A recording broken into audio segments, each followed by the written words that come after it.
Today is March 19th, 2021, 1:30 p.m. My name is Carmen Kim, and I will be interviewing Mr. Chang Yi-hong for the Coquitlam Heritage Oral History Project. 네, 안녕하세요. 네. 그래서 첫 번째 질문 들어갈 건데요. 가족이 어떻게 코키틀럼에 오게 됐나요? 처음에 이민 와가지고 이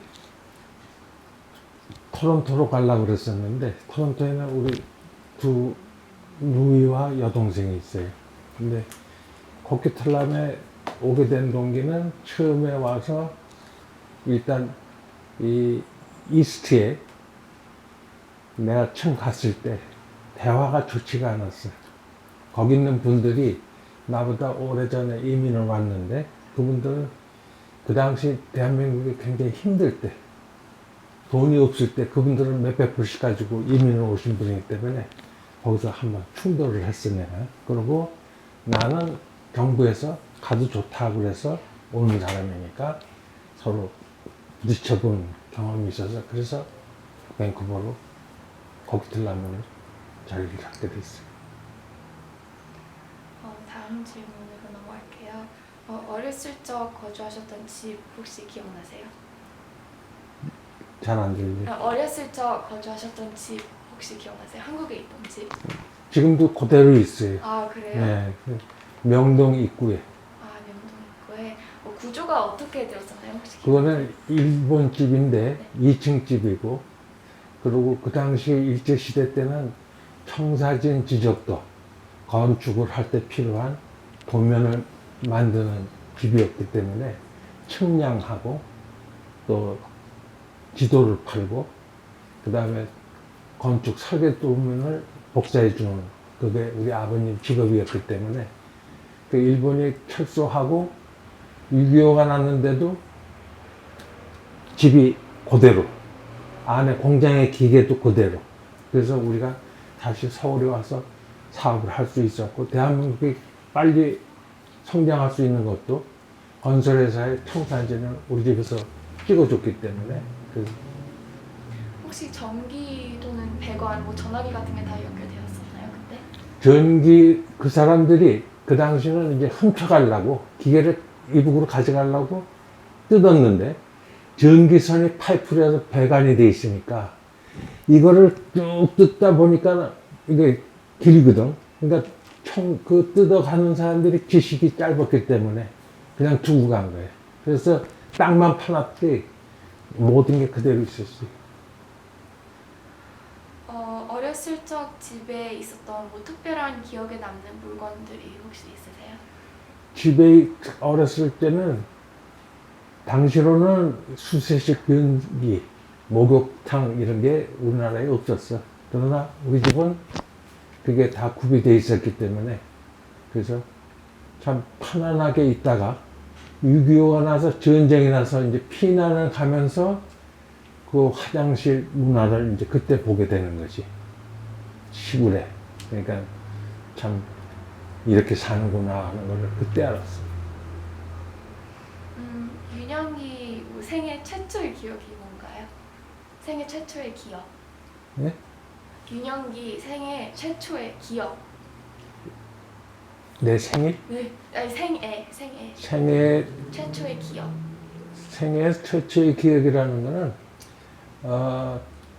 대한민국에서 KBS 방송국이 이제 남산으로 새로 옮겨가서 창립일 그래서 창립 방송을 하는데 어린이 시간에 내가 출연을 했어요.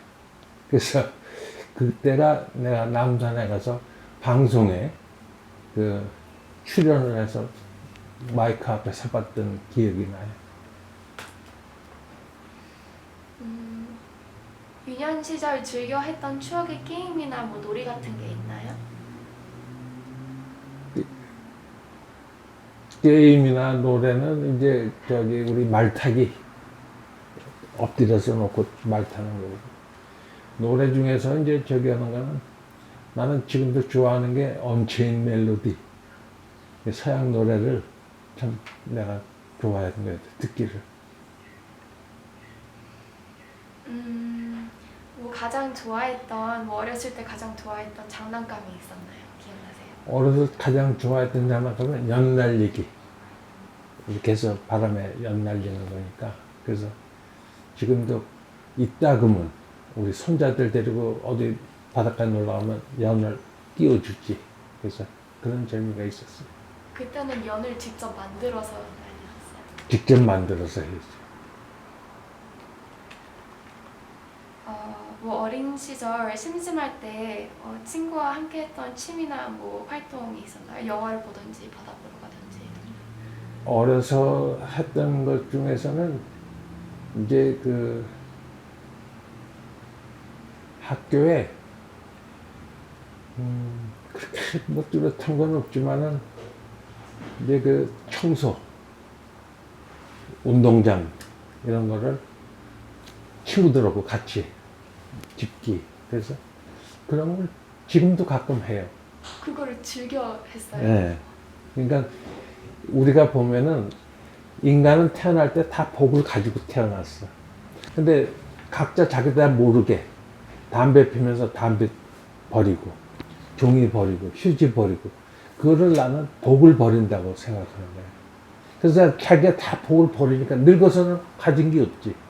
근데 나는 남이 버린 복을 다 주워다가 내가 천당에 보내는 것처럼 쓰레기통에 딱 보내주니까 내가 봤을 때는 나는 복을 집어오는 것 같지. 그런 기분이에요. 어렸을 때 도와야 했던 집안일, 뭐 설거지라든지 그런 게 있었어요? 우리가 어렸을 때는 집안에 부엌에는 못 들어가. 할머니하고 어머니가 주방에 들어오는 거는 노노. 그러니까 주방 일을 못하니까 지금도 참 불편할 때가 많지. 그러니까 모든 거를 이제 마나님한테, 집사람한테 다 저기니까 참 미안하죠, 요새는. 그래서 우리가 어렸을 때 지내온 거에서 주방에 못 들어가게 한 거, 그거는 지금도 참 잘못된 교육 방법이다, 이렇게 생각합니다. 뭐 집안에서 청소를 해야 됐던지. 집안 청소는 뭐, 아까도 휴지 줍고 그렇게 하는 거니까 나는 청소만큼은 아주 깨끗하게 잘했어. 가장 하기 싫거나 마음에 안 들었던 집안일 같은 게 있었나요? 가장 하기 싫었던 거는 이제 집안일에서는 별로 없고 또 바깥에서도 싫었던 일은 그렇게 없었던 것 같아요.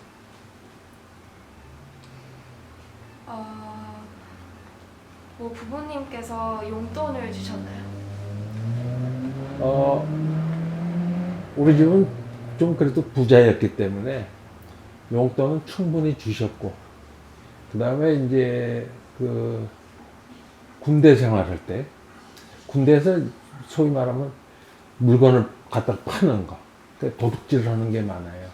근데 그걸 안 하기 위해서 아버님 보고 돈을 월 5만 원, 지금으로 말하면 한 50만 원, 500만 원, 이 정도 되는 큰 돈을 그 6개월 동안 나는 주머니에 돈을 아주 그득히 싸놓고 살았지. 그러니까 돈이 있어야 도둑질을 안 하게 되고, 남들은 그걸 해서 저걸 하지만 나는 군대에서도 공군이기 때문에 비행기 부품이 많이 바깥에 나가면은 보일러 뭐 이런 거 하는 사람들이 필요로 한 거니까.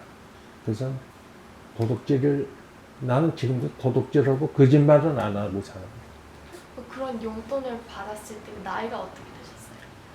용돈을 받아 쓰게 된 나이는 시작은 국민학교 한 5학년? 그전에는 뭐 용돈이 필요 없었으니까.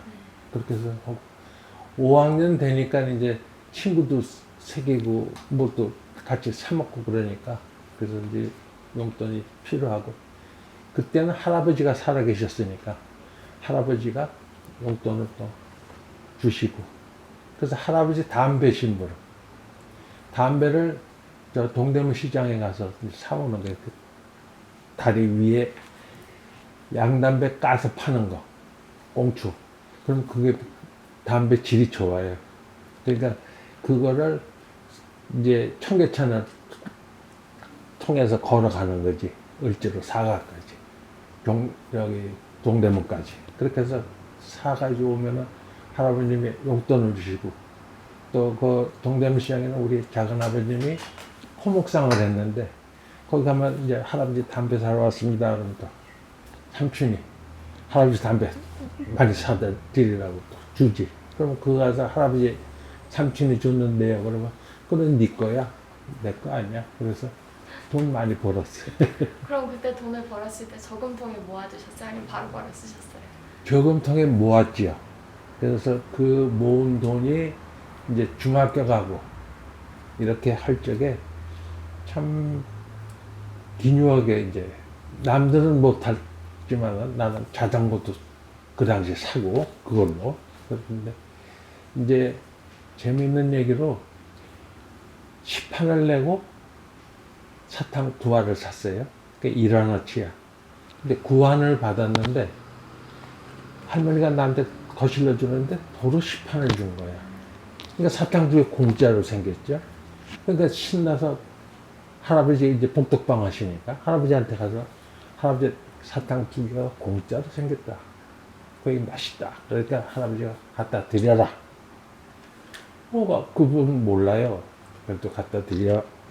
그래서 할 수 없이 1원을 갖다 드렸어요. 그러니까 이제 저녁에 퇴근하면서 할아버지가 그 집이 어느 집이냐? 그 저 집이요. 근데 그때는 우리 집이 동네에서 제일 유명한 집이야. 그러니까 할아버지하고 나하고 붙잡고 들어가니까 그 아주머니가 손자시군요. 어떻게 그렇게 착해? 아주 애가 돈 가져왔어요. 그래서 칭찬을 하시니까 거기서 나오셔서 나를 붙잡고 하시는 얘기가 네가 오늘 한 일은 집안을 주변에 저 할머니가 이제 자꾸 여기저기 사람들 그 집 아들이 그렇게 착해. 그러니까 너는 집안을 가문을 선전을 잘했으니까 오늘 1,000원을 주셨어.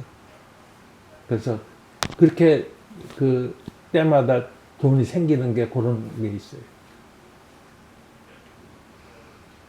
어린 시절 학교 생활은 어떠셨어요? 어려서 학교는 그저 내 성적은 중간이에요. 그 이상하게 항상 성적은 한 반에 80명인데 그 당시에는 이제 저기 44등 그 정도 수준이에요. 근데 20등짜리 수준하고 같이 중학교 시험을 본 거야. 근데 20등짜리들이 다 떨어지고 나는 붙었어. 그러니까 그 당시에 이제 소위 말하면 선생님들한테 뭐 갖다 드리고 이러는 시대인데 그걸 우리 집에서는 안 했으니까. 그래서 나는 그렇게 해서 학교를 들어갔고 고등학교도 가고 그래서 쭉 학교 다니는 거는 공부는 내가 볼 때 내 힘으로 한 것 같아요. 학교 다니면서 뭐 가장 좋아했던 또는 싫어했던 과목이 있으셨어요? 과목? 네, 과목. 학교 다니면서 제일 싫어했던 과목은 역시 수학이죠. 초등학교, 중학교, 고등학교 또는 대학교 다 어디 나오셨나요? 초등학교는 남산국민학교 13회 졸업생이고 그 다음에 중앙중고등학교 이제 졸업했고 그리고 건국대학교를 갔어요. 그리고 연세대학교 행정대학원을 가서 석사를 받고 그렇게 해서 끝낸 거죠. 학교에서 뭐 방과 후 특별 활동이나 운동 같은 거 하셨어요? 방과 후에 한 거는 이제 소위 말하면은 우리 친구들 클럽 같은 멤버들이 있으니까 그렇게 해서 함께 그냥 뭐 차 먹으러 다니고 그런 짓을 많이 했죠. 어떤 클럽? 그거는 우리는 내가 다닐 때는 소위 말하면 나는 체격이 크기 때문에 누가 나한테 대들진 않았어. 그런데 일부 학생들, 가난한 학생들이 많으니까 친구들 가방 뒤져서 책 갖다 팔아. 그 돈을, 용돈을 만들어서 쓰는 거지. 그러니까 그런 걸 방지하기 위해서 내가 클럽을 만들었어요. 그래서 우리가 클럽이 15명이에요. 그래서 15명이 돼 있으니까 도둑질 하는 놈, 나쁜 짓 하는 놈, 누구 때리는 거, 그거 우리가 말리는 거지. 그렇게 해서 나는 중학교, 고등학교 다니는 시절에, 그리고 우리 클럽에는 굉장히 어려운 친구가 있었거든. 그러니까 어려운 친구를 공부도 잘하지만 또 못하면서도 부자. 그럼 그 집에 가액 공부식으로 같이 살게 해주고, 또 가난해서 못 먹는 사람은 우리 집은 명동이니까 내가 일주일에 한 번은 친구 서너 명 데려다가 명동의 삼호정, 고려정 유명한 음식점에 거기서 갈비탕 몸보신하게 그렇게 해서 내가 했어요. 어렸을 적 뭐 유행했던 머리 스타일이나 또 옷 스타일 기억나세요? 그냥 상구머리지. 그리고 아주 어렸을 때는 빡빡 그냥 다 깎고, 그러고 나서 이제 뭐 고등학교까지 우리는 빡빡이니까, 그러니까 아주 어렸을 때는 머리가 있었지만 그 대학을 가고 나서 이제 뒷머리도 가졌지. 그러니까 머리에 대한 무슨 뭐 저거는 없죠. 그럼 복장 같은 뭐 정통적인 스타일이나 뭐 현대 스타일, 공식적이나 뭐 비공식적 복장, 가난한 층과 부유한 층이 즐겨 입은 복장 같은 거 기억나세요? 주로 우리 때는 이제 국민학교 때는 부잣집 가난한 집 옷이 표가 되고, 중학교 고등학교 때는 교복이 있으니까 다 똑같이 입고, 그런데 이제 교복에서도 나팔바지라고 아주 폭을 넓게 해서 입은 경우가 있고, 그죠? 그렇게 뭐 대학교 가서 이제 모양들을 내고 스타일을 좀 양복도 입고 그렇게 했지. 중고등학교까지는 그냥 뭐 무난하게 그렇게 지냈어. 그때도 교복을 뭐 짧게 자르던가 뭐 그런 걸 했나요, 학생들이? 멋내려고. 뭐만 내볼 필요가 없는 게 요거를 호구를 열어놓고 다니는 거, 그게 이제 깡패야. 이제 나는 저기다. 그거 외에는 뭐 그렇게 큰 저기가 없어.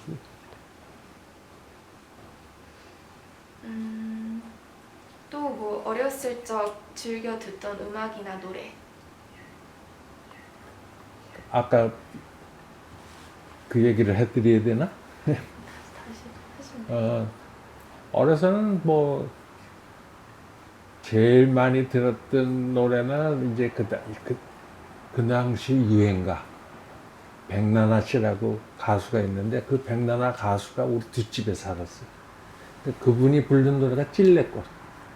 그러니까 그 찔레꽃이 굉장히 이제 우리 저기고, 명동에 시공간이라고 하는 극장이 있거든.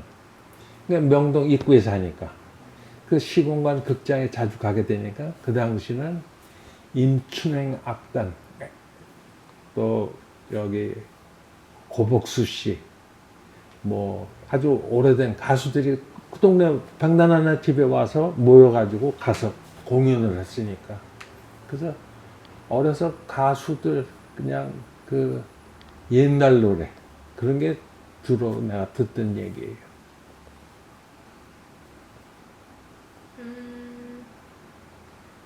이 얘기 한번 하셨었는데 또 한번 대학교 어디 나오셨어요? 대학교는 건국대학교 무역학과를 다녔고, 그 다음에 그걸 졸업하고 나서는 연수대학교 행정대학원에 가서 도시행정을 했어요. 그래서 나는 이 어디 가면은 도시의 모양을 보는 걸 난 굉장히 좋아해. 여태까지 사시면서 어떤 직업들을 가지셨나요? 제일 먼저 했던 직업이 아버님이 하시던 청사진. 그래서 서울, 한국에 있는 포항제철, 서울시 지하철, 그거를 다 내가 납품했어요. 그러니까 그 당시에는 굉장히 내가 젊은 유망주고 아주 큰 부자였었지. 근데 우리 회사가 불이 났어요. 그래서 내가 이제 그걸 다 접고 그러고 나서 간 게 이제 콘크리트 회사. 그래서 이제 전봇대, 레미콘, 흉관 파이프, 하수도, 그래서 철근 그런 거를 팔고 하는 영업부장을 했지. 그렇게 하고 나서 이제 캐나다에 오니까 직업이 새로 만들어야 돼서 한 게 액자, 픽처 프레이밍 컴퍼니를 만들어 가지고 그거를 은퇴 시까지 그러니까 한 15년 했나 봐. 어렸을 적 애완동물 키우셨어요? 어렸을 적에 애완동물은 강아지지 뭐. 예. 우리 집에 그 진돗개가 하나 있었는데 이제 자꾸 커지니까 그래서 저기 여기 와서도 키우다가 이제는 내가 나이가 많이 됐으니까 이제 안락사 시키고 더는 안 키우지. 혹시 이름이 뭐였어요? 진돗개. 진돗개 이름은 그 당시는 메리. 옛날에는 그냥 다 메리 그랬고 지금 여기서 우리가 마지막 키웠던 건 사바스찬. 그거는 개를 가져올 때 이름을 저쪽에서 재준 거라. 그러니까 그 이름을 우리가 바꿀 수가 없으니까 그냥 사바스찬. 둘 다 영어 이름이었네요. 메리가 영어 이름이에요. 메리가 영어 이름이고 사바스찬은 그게 불어래요. 그래서 그럼 가족과 뭐 성장하면서 교회를 다니시거나 종교가 있으셨어요? 6.25 끝나고 이제 청계천 옆에 수표교회라고 거기를 이제 가서 왜냐면 초콜릿 과자를 주니까 그렇게 갔고 또 천주교도 갔고 명동 성당에 그러니까 천주교와 기독교를 먼저 저기를 했고 우리 집안에서는 불교니까 그리고 우리 할머니의 남동생이 그 정릉에 있는 그 절에 부지 스님이 있었으니까 그래서 종교를 셋을 다 했지.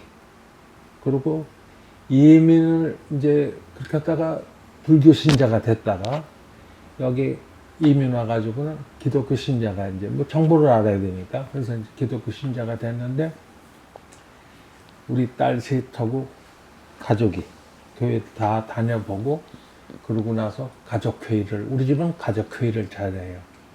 딸들하고 얘기하는데 교회 가야 되냐 말아야 되냐. 그러니까 우리 딸들이 다 싫대.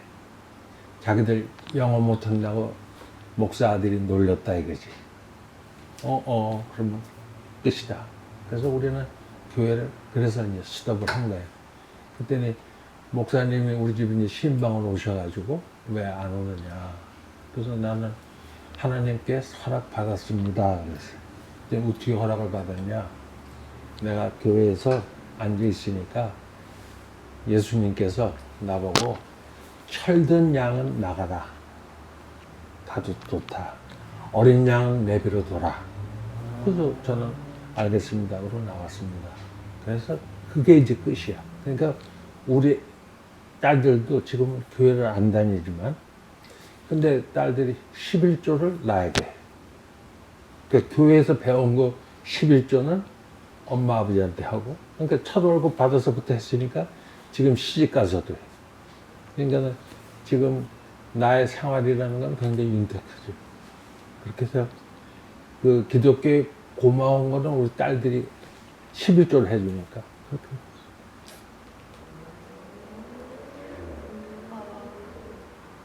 성장하는 동안 선생님께 가장 큰 영향을 미친 뭐 역사적인 세계적인 사건이 있을까요? 뭐 6.25 전쟁이라든지. 나는 그 한 문제에 제일 내가 좋아했던 게 세계사예요. 세계사를 그 유럽이 다 보면서 이제 와서 이민을 와서 내가 느낀 거는 만약에 일본이 차별을 안 했으면 대한민국 사람들이 독립 안 했을 거예요.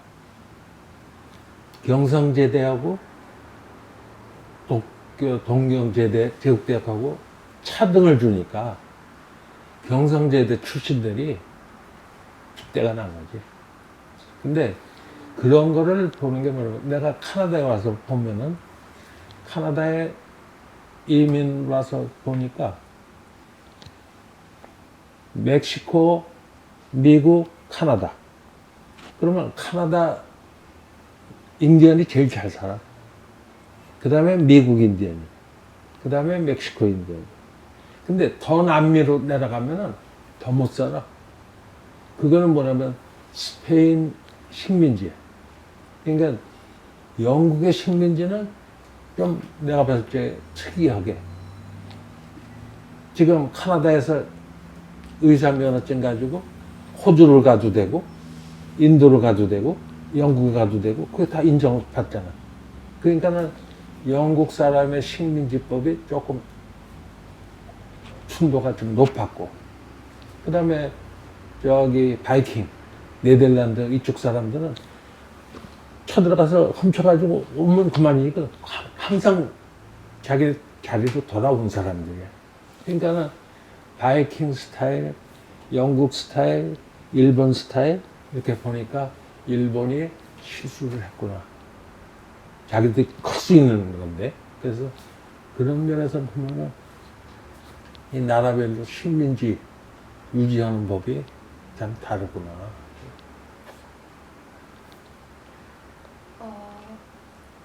뭐 역사적인 사건들 중에서 제일 개인적으로 가족에게 영향을 미친 사건이 무엇일까요? 역사적인 사건으로서는 6.25예요. 6.25가 나가지고 우리 아버님은 대한민국에서 최초로 소년단을 만드신 분이거든. 보이스카우트. 그러니까는 이북에서 군대가 와가지고 우리 아버지를 잡아간 거예요. 그래서 서대문 형무소에 갇혀 계셨는데 제일 나이가 어리니까 청소를 맨날 잘하니까 그 방에 제일 높으신 어른이 나이 드신 분이 홍구나 오늘은 내 뒤에 앉아라. 그래서 그 뒤에 앉아 계셔서 인민군이 도망가면서 그 죄수들을 다 쏴 죽이고 가는 거거든. 그러니까 그냥 문 밖에서 유리 깨트리고 막 쏘고 갔는데 이제 시체 찾아가라. 그래서 시체를 찾으러 우리 어머님이 이제 가신 거지. 우리 작은 어머니랑 혼자 무서우니까. 갔더니 우리 아버님을 만졌는데 체온이 있는 거야. 그래서 살았다는 거지. 그러니까 할아버지 뒤에 있었으니까. 그래서 살아 계시는데 형무소 문을 나오는 데서는 확인 사살을 하는 거지. 경비원이 보고 총을 쏴주고 그러는 거야. 그러니까 그때는 이제 이 여자들 속치마 문빼 바지 속에다가 돈을 넣고 다니니까 거기에 금은 보아. 전쟁 때니까 이 반지, 금반지, 팔찌를 그 총든 놈 손에 집어줘가지고 나오신 거야. 그러니까 살아났으니까 우리 아버님은 단신으로 우리 집을 못 가고 단신으로 이제 피난 가신 거지, 도망을. 그러고 나니까 우리는 우리 가족끼리 또 피난을 가야지. 그러니까 어머니는 여동생이 있으니까 여동생 없고 나는 4살이지만 걸어야 돼. 그러니까는 울면서 지금도 아주 기억이 나는 게 그 피난길이라는 게 그렇게 험한 거예요. 배도 고프지. 그러니까 울면서 가다가 신발도 어떤 때는 잊어버리니까 맨발이 되고. 그러니까 어머니가 벗어줘서 버선을 신고 도망을 가는 거예요. 그렇게 하는데 그래서 부산에 피난 가서 우리가 이제 우리 아버지를 만난 거지. 그러니까 우리 아버님은 그 당시 그 일제가 가루나라의 청사진 지적도 했기 때문에 굉장히 유명한 사람이야. 그러니까는 정주영 씨, 삼성 이병철 씨, 그 다 친구지. 그러니까 그 부산 피난 시절에는 정주영 씨하고 우리 아버님은 같이 일을 하고 있었지. 그러고 나서 이제 수복에 돼서 왔잖아. 왔는데 서울에 오니까 어머니나 국군이 당신은 사망자 명단에 있는데 살아있어. 그러니까 당신은 간첩이야. 그게 다시 청계국민학교 그때는 막 여기저기서 막 매다 놓고 총으로 쏴 죽이는 겁니다. 그러니까 전봇대 밑에 매다 놓고. 근데 그때도 우리 아버님이 동네에서 1000여 명이 이분은 그런 분이 아니다라고 이 진정서를 써주셨어. 그래가지고 우리 아버님이 또 살아난 거야. 그러니까 평생에 2번. 그러다가 이제 돌아가시는 게 61세에 돌아가시는데 젊어서. 그게 뭐냐면, 그 당시 방송에서 북한, 이북의 그 전쟁 영화를, 드라마를 했는데, 거기에 피난민들이 그 참호 속에서, 웅덩이 속에 들어가서 거기서 저기 수류탄 깨서 무너지는 그거 보시고 그냥 돌아가셨어요. 그래서 전쟁이라는 거는 어쨌든 간에 제일 나쁜 거고 아주 하면 안 되는 게 전쟁. 그래서 지금도 이 참전용사 할아버지들하고 참 고맙습니다. 현재 코리안 전쟁 세네탑 업킵 커미티 회장이시죠? 여기 나오기에 Korean War Cenotaph Upkeep Committee 회장이라고. 예. 네. 어떻게 이 활동 임하게 되셨나요? 처음에는 이제 여러 사람이 같이 그 우리 세너탑을 세울 때 그 번화비에 그 자유의 여신상을 세우는데 처음에는 총전 군인을 세우려고 그랬던 거죠. 근데 전쟁도 끝난 지 오래되고 뭐 그 좀 안 좋다. 그래서 평화를 상징하는 자유의 여신상으로 만들게 됐고 그래서 12분이 설립위원이 돼가지고 그래서 그거를 이제 하는데 난 설립위원이었고 그래서 같이 그걸 하는데 전 세계적으로 교민이 돈을 모아서 만든 건 그게 최초예요. 그 다음에 또 어느 나라에서도 없어. 우리가 만든 게 교민이 걸어서 한 거니까. 그렇게 해서 그거를 만들고 나니까 이제 나는 청소를 해요.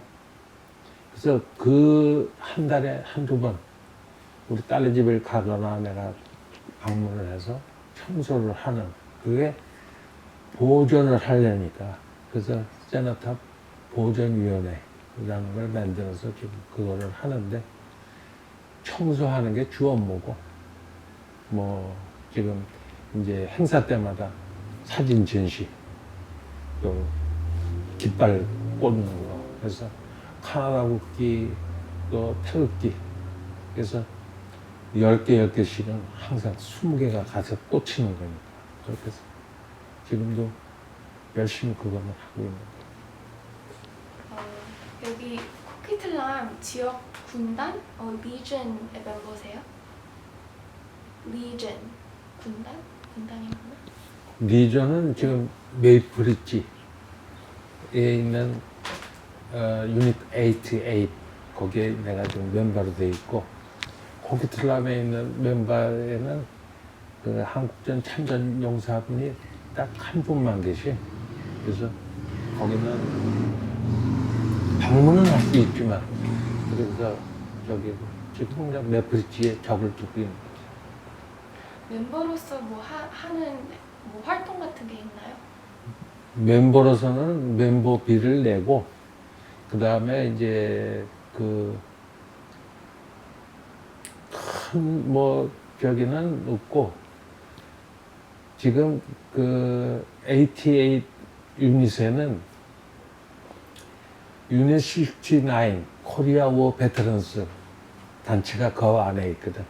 그러니까 그 안에 조그만 이제 전시장 박물관처럼 이렇게 하는 거. 그래서 거기다가 이제 사진도 넣고 뭐 이제 한국서 가져온 거 좀 드리고. 그리고 그런 회의가 한 달에 한 번씩 쭉 있으니까. 그래서 거기에 가면은 회의를 하게 되고, 그래서 우리가 보면은 그 참전용사 베테랑하고 회의를 한 달에 한 번씩 하니까 점심 식사하면서 그러면은 그때 이제 가끔 서로 이제 대접도 하고 그렇게 하는 거. 그러니까 또 11월 11일 리멤버런스 데이에 행사하고 또 우리 6.25 행사하고 9.28 행사 그 우리 번화비에 가서 하고 그러니까 같이 그 행사를 주로 하는 거예요. 배너와 뭐 사진 같은 거 가져오셨잖아요. 네. 그거에 대해 조금 얘기해 주세요. 내가 처음에 시작한 건 캐나다에서 와서 한 게 액자 장사란 말이에요. 프레이밍, 픽처 프레이밍. 그 어느 날 한 분이 액자를 만들어 달라고 가져오셨는데 거기에 태극기를 들고 계셔. 이 보니까 참전용사 분이 그거를 가지고 거기 액자를 만드는 거지. 그래서 어떤 걸로 해드릴까요? 그러고 그는 이제 싼 걸로 지적을 하고 가셨는데 내가 제일 좋은 걸로 내 마음대로 만들었어. 그래서 이제 일주일 후에 오셔서 찾아가는데 내가 이거 얼마냐? 왜 이걸로 만들었냐? 돈은 안 받습니다. 나는 한국 사람이에요. 고맙습니다. 그래서 그게 인연이 돼서 그분이 나를 이제 1988년에 처음으로 그전에는 여기 이제 세컨워 베테랑만 있었어. 한국전 베테랑은 단체가 없었어. 그냥 그쪽에 있었지. 근데 올림픽 하면서 코리아워 베테랑스 단체가 만들어진 거지. 그래서 거기에 만드실 때 나를 초청을 해가지고 그분들한테 소개를 한 거지. 코리안 영가이가 하나 왔다. 그래서 거기 가서 인사를 드리게 되고, 그리고 5년을 그분들 이제 다니면서 회의하고 뭐 이제 한국 사람들 가서 노래도 불러드리고 파티도 해드리고 그랬는데 5년을 그렇게 했는데 어느 날 5년째 되던 날 그 크리스마스 파티를 하시는데 이제 그때 나한테 명예회원증을 주신 거예요.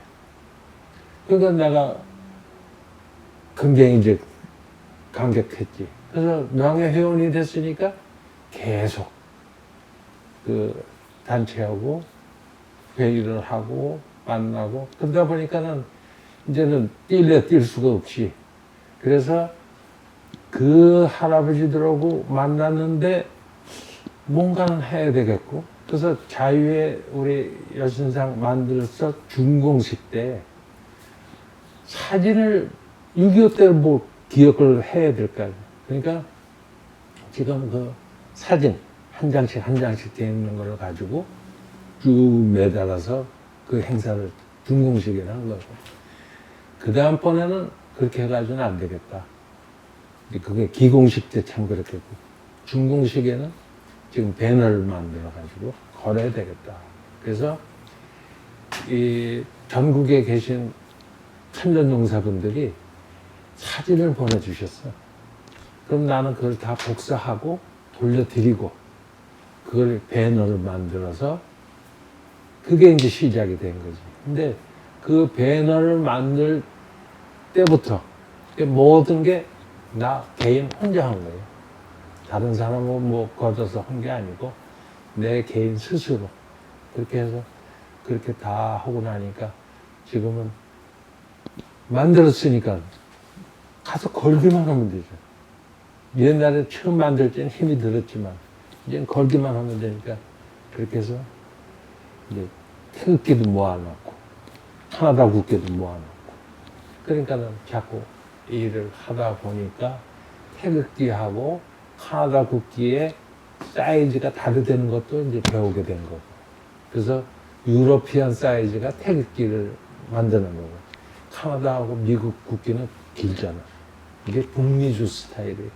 그러니까 태극기하고 그게 다르구나 하는 것도 배웠고. 그래서 국기에 대해서, 카나다 국기에 대해서 아주 너무 많이 배웠기 때문에 참 고마운 나라. 어린 시절 기억나는 전형적인 홍씨 집안 가족 식사에 대해 말씀해 주세요. 가족이 다 함께 모여서 먹었나요? 식사를 어렸을 때 먹으면 이제 할아버지, 아버지, 아들들, 손자들 그렇게 남자 밥상이 있고 이쪽에는 여자 밥상. 그러면 이제 우리 누이 여동생, 어머니, 할머니 그렇게 밥상이 두 군데가 되지. 그렇게 해서 어려서는 밥을 따로따로 그렇게 먹었어요. 그래서 그렇게 쭉 이어갔나요? 아니면 바뀌었나요? 언제?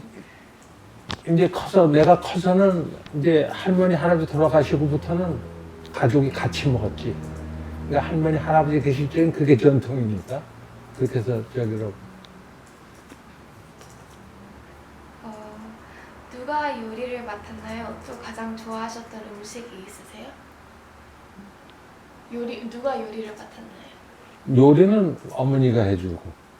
그리고 우리 할머니가 굉장한 또 요리 솜씨가 있으신 분이거든. 그러니까 할머니가 하여튼 이 손재주가 한복 잘 만드시고 또 이 요리 잘 만드시니까 우리 어머니는 꼼짝없이 보고 배워야지. 그러니까 어려서 먹던 그런 하는 음식 기억이 있는데 아직 생각은 나는데 만들 줄 모르는 게 많아. 그럼 그때 가장 좋아하셨던 음식이 뭐였어요? 그때 이제 저기 민어를 말려서 그걸 가지고 이제 여러 가지 채도 만드시고 저기 고도 주시고 그러는데 그게 난 제일 그 기분이 좋았고 그 다음에 지금 이제 우리 집사람이 수제비를 아주 잘 만들어. 그러니까 우리 애들이 수제비라면 막 잘 먹어. 손자도. 이제 나는 안 먹어. 왜냐면 그게 6.25 때 배고팠을 때 먹던 음식이기 때문에 난 지금도 안 먹어.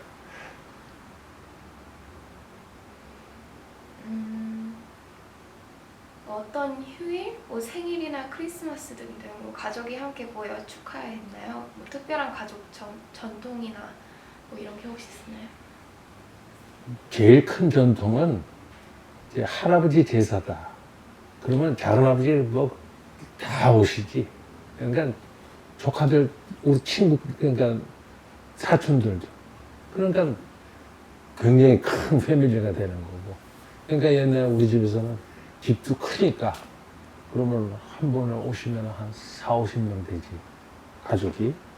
그렇고 이제 점점 돌아가시고 자꾸 줄어들고 그러니까 지금도 캐나다에서 이제 내가 생일이다.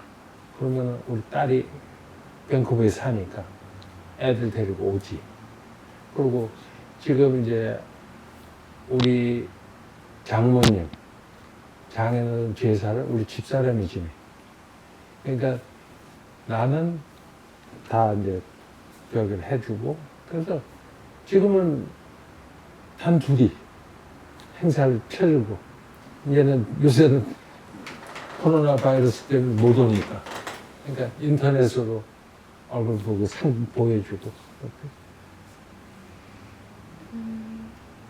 설날이나 뭐 추석 때 가족이 다 함께 모여서 이렇게 축하했나요? 설날은 이제 우리는 구정도 있고 신정도 있잖아. 그러니까 신정 때는 이 밴쿠버에서, 구정 때는 이제 딸네 집에 또 큰 딸네 집에 시애틀에 가서. 막내딸은 휴스턴에 있으니까 거기 그냥 전화로 그렇게 해서 끝내고. 크리스마스는 다 또 하이하이 하고 하니까 그 인사. 어렸을 적에도 똑같이 그렇게 축하했나요? 어렸을 적에는 뭐 그렇게 크리스마스 때 그 교회 가면은 사탕 주고 이제 그러니까 어렸을 때는 교회로 성당으로 하루 2번 가지. 교회에 가서 얻어먹고 성당에 가서 얻어먹고. 그런데 뭐 지금에서는 그렇게 크게 못 저기는 거.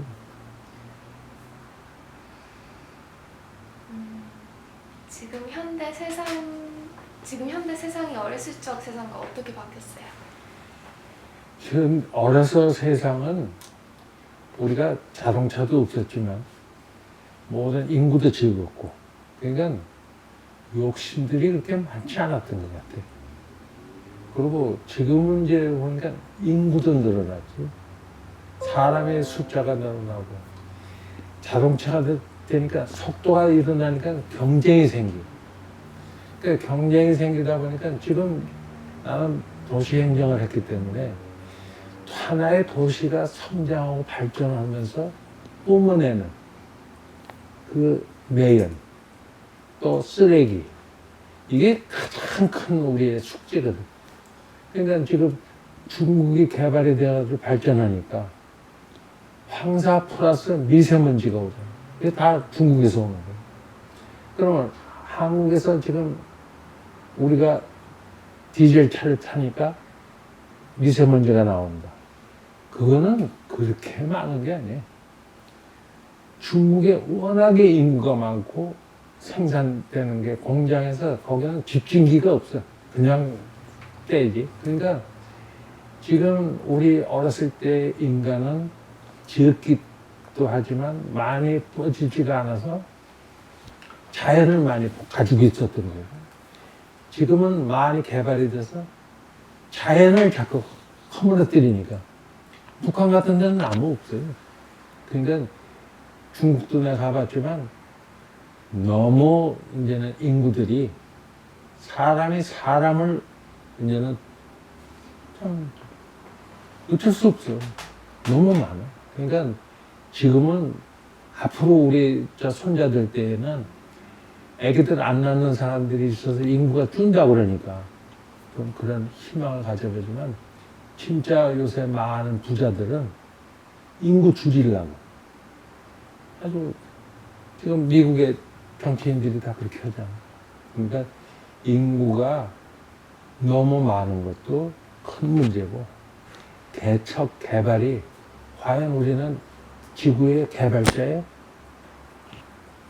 멸망자가 될 수가 있지. 그래서 참으로 조심해야 되는 게 우리 인간이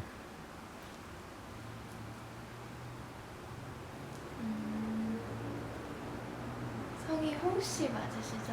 홍씨. 네. 네. 어느 홍씨? 남양 홍씨. 그에 대해서 좀 더 아세요? 뭐 크게는 몰라도 남양 홍씨가 이제 이 수원 모처에 우리 종가가 있어. 그 호락이가. 근데 내가 어렸을 때 우리 아버님 따라서 한번 그 종친회에 갔지. 그러니까 사람들이 많이 모였는데 우리 아버님이 그 당시 뭐냐면은 홍성만이야.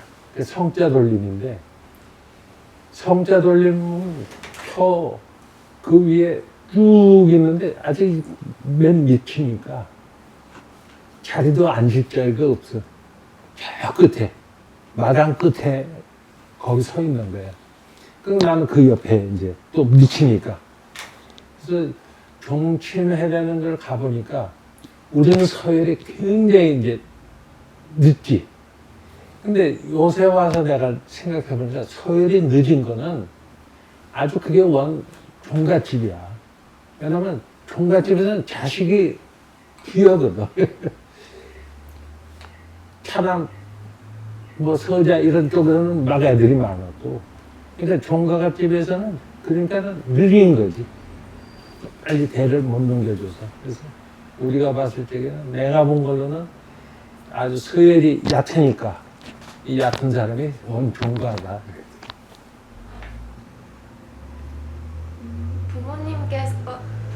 어머니께서 아니면 할머니, 할아버지께서 들려주신 이야기 같은 것들 기억나세요? 내가 지금도 가장 좋아하는 얘기가 우리 할머니가 창이야 왜 밥을 남기냐? 그 밥을 다 먹어야 그 쌀이 보리가 천당에 가는 거다. 근데 네가 버리면은 그건 지옥으로 가는 거야. 그러니까 쌀을 네가 밥을 먹을 때 다 잘 먹으면은 걔네들이 다 좋은 데로 가는 거지. 의무를 다했다 이게. 그래서 지금 그거를 종합해 보면 우리가 닭도 먹고 돼지도 먹고 소도 먹는데 인간이 먹어 주물러서 그 소와 돼지, 닭은 천당에 가는 거야. 그래서 나는 요새 뭐든지 흘리지 않고 다 먹는 것 쪽으로 가는 거예요. 뭐 가족 내에 되게 유명하신 친척분들이 계세요? 우리 집안 내에서 뭐 제일 유명하고 친척이라는 건 홍종우 씨라고, 예, 대한민국에서 최초로 프랑스 유학을 하시고, 그리고 저기 친일파 김옥균이를 총으로 쏴 죽인 분이야. 그러니까 그리고 홍종도 이 3.1 독립운동 군인 대장이 계시고. 그래서 지금 내가 봤을 땐 그렇게 뭐 훌륭하다는 것보다도 각자 자기 맡은 일은 하신 분들이. 그러니까 책임감은 있어. 그래서 기분 나쁘지 않고 홍씨라고 그런 거에 대해서 자부심을 가지고. 가족을 통해 전해진 특별한 가보, 사진, 성경 또는 기타 기념품들 같은 게 있나요? 그런 게 이제 지금 형님이 서울에 계시니까 형이 가지고 계시고 내가 가진 건 이제 모조품들이지. 그러니까 가족에서 우리 아버님이 이제 사냥하시면서 쓰시던 편주박 그런 거 하나는 내가 가지고 있고, 그리고는 이제 우리 할머니 할아버지부터 내려온 거는 이제 형님 댁에 있고, 내가 여기 이제 이민 오면서 가져오는 거는 내 스스로 이제 조금씩 장만한 거. 그러니까 아까 이조 백자, 이조 자기, 그리고 옛날에는 우리 어머니 아버지 잡수던 이 주발, 또 접시, 그런 게. 그러니까 흔적이 조금씩 있지 뭐. 선생님께 제일 의미 있는 네? 물건, 가장 의미가 있는 물건 또는 기념품들이 있어요? 가장 의미가 있다 그러는 거는 지금 우리 아버님 편주박이, 그게 나한테는 꽤 이제 저기가 되고, 우리 가족 사진, 아버지랑 옛날에 찍었던 사진들. 그러니까 그런 게 몇 장 이제 지금도 있으니까. 그래서 거기에 이제 목을 매는 거지.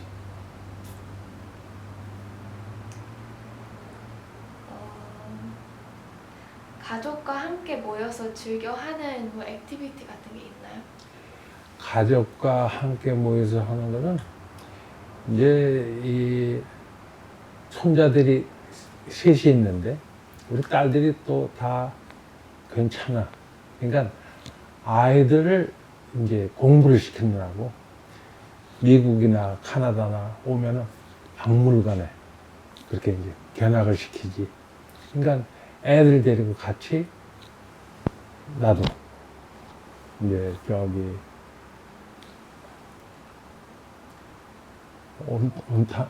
몬타나주인가?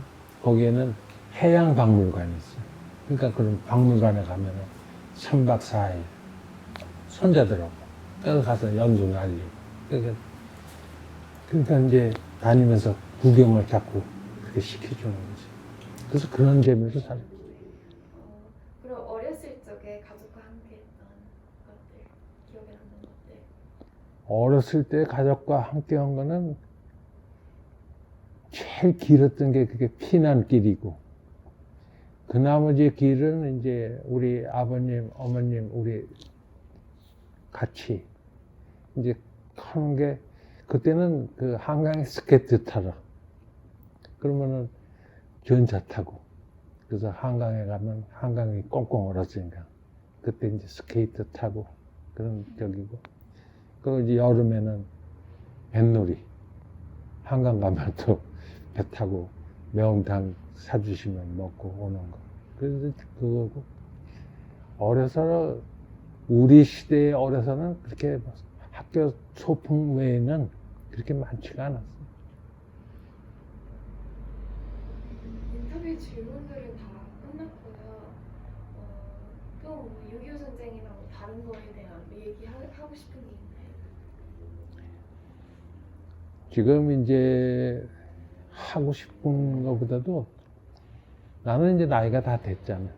그 이제 끝나는 이제 인생이고, 요즘 새로 이민 오신 분들, 이런 분들이 살아가는 방법이 이제는 가족이 뭉쳐야 살아.